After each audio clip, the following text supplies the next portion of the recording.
Existe-t-il réellement de meilleures écoles par rapport à d'autres? Est-ce que dans ta localité, dans ta ville ou dans ton pays, tu as déjà entendu que cette école est la meilleure, est la plus prestigieuse, elle est la plus valorisée? Certainement, tu as déjà entendu ça. Mais est-ce que tu t'es déjà posé la question, pourquoi ces écoles sont prétendues meilleures? Bienvenue à tous, je suis Richard Kwasi. Ici, je parle de l'actualité, je parle de l'entrepreneuriat, je parle de tout ce qui est en rapport avec la société. N'hésitez donc pas de vous abonner, me laisser une pouce bleu et ça me ferait un énorme plaisir de voir vos commentaires. Très souvent, on a l'habitude de chercher la meilleure école pour nos enfants. Mais la question que nous devons se poser est de savoir est-ce que ces écoles-là sont réellement vraies? Est-ce que ça existe réellement? Sinon, pourquoi ces écoles ne choisissent-elles pas n'importe quels élèves? Si vous avez remarqué, lorsqu'on veut prendre des écoles comme Harvard, Stanford aux États-Unis, ces écoles n'adoptent que les élèves, sinon des personnes qui ont un bagage intellectuel assez développé. C'est-à-dire des personnes qui sont d'ailleurs destinées à réussir à l'école. Ce sont ces personnes qui sont acceptées dans l'enceinte de ces écoles-là. Lorsqu'on prend la Côte d'Ivoire, on parle du lycée Sainte-Marie. Dans cette école, pour être orienté au lycée, il faut avoir au minimum 160 points. Mais l'élève, sinon l'enfant, qui au CM2 s'est débrouillé pour avoir 160 points, c'est que celui-là a la capacité de réussir dans n'importe quelle école. En réalité, il y a une vérité qui est cachée et dont personne n'en parle. Au lieu de chercher à indexer les écoles, de dire que cette école elle est la meilleure, on doit plutôt chercher à investir dans nos universités, on doit chercher à investir dans nos collèges et dans nos lycées. Lorsqu'on prend les écoles privées, les écoles que j'ai citées tout à l'heure, ce sont des écoles privées. Et les écoles privées, généralement, on mise beaucoup, on entretient bien les enseignants et on adopte les enseignants de qualité. Bon, je ne dirais pas forcément des enseignants de qualité, mais une personne qui reçoit du bonheur, une personne qui reçoit de la valeur, ne peut que rendre ce qu'elle reçoit. Très souvent, ces personnes qui enseignent dans les écoles privées, les écoles les plus prestigieuses, en guillemets, enseignent dans les écoles publiques.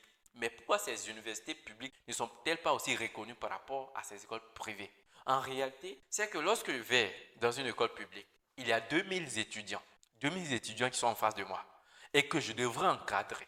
Non seulement il y a le bavardage, non seulement il y en a qui ne se lavent pas, non seulement il y en a qui sont là juste parce qu'on les a poussés comme ça. C'est-à-dire que je devrais faire plus d'efforts par rapport à une école dans laquelle il n'y a que 100 élèves, il n'y a que 100 étudiants. Est-ce que vous voyez un peu la différence? Et donc, dans ce cadre-là, il y a la chaleur, il y a l'odeur. Dans ces conditions-là, vous voulez que l'enseignant donne quelle valeur? Vous voulez que ces écoles-là donnent quels résultats? Oui, il y a des élèves qui veulent bien sûr suivre, mais à cause des gens qui sont là pour embrouiller, on ne peut pas suivre. Et donc, au final, on est tous au même niveau, on est tous stagnés. Et après, on va dire que cette école, elle est moins bonne par rapport à celle-ci. Non, la question n'est pas là. La question est de savoir, est-ce qu'on y met les moyens pour que les élèves, pour que les personnes qui y fréquentent soient dans de bonnes conditions? C'est la question qu'on doit se poser et qu'on devrait le faire. La première chose à faire, c'est de mettre les moyens à la disposition des écoles, de mettre les moyens à la disposition des enseignants afin que les enseignants là puissent donner le meilleur d'eux-mêmes. Si on sent que cela ne soit fait, oui, on peut avoir 10 élèves dans une classe, mais si l'enseignant n'est pas heureux, si l'enseignant n'a pas envie d'enseigner, les enfants vont recevoir quoi? Zéro. Mais si le gars, même s'il n'aime pas enseigner, il est dans de bonnes conditions, il reçoit ce qu'il veut, je vous assure que peu importe, les enfants seront meilleurs. Donc, pour revenir, on parle de meilleures écoles. Mais les meilleures écoles ne choisissent que de meilleurs élèves, les personnes qui sont destinées à réussir à l'école. Les meilleures écoles entretiennent bien leurs enseignants. Les meilleures écoles mettent toutes les dispositions, tous les moyens nécessaires en place pour que les étudiants, les enfants, les élèves qui y sont puissent être attentifs. Et tout ce qui va avec, les meilleures écoles sont très propres. C'est ça aussi. Parce qu'on ne peut pas être dans une école dans laquelle on s'assied par terre, on pisse là, excusez-moi pour des termes, mais oui, ça existe. Hein. Les toilettes, quand tu pars là-bas, tu as l'impression que c'est l'enfer, je ne sais pas. C'est une porcherie en fait. Dans ces conditions, on fait comment pour réussir?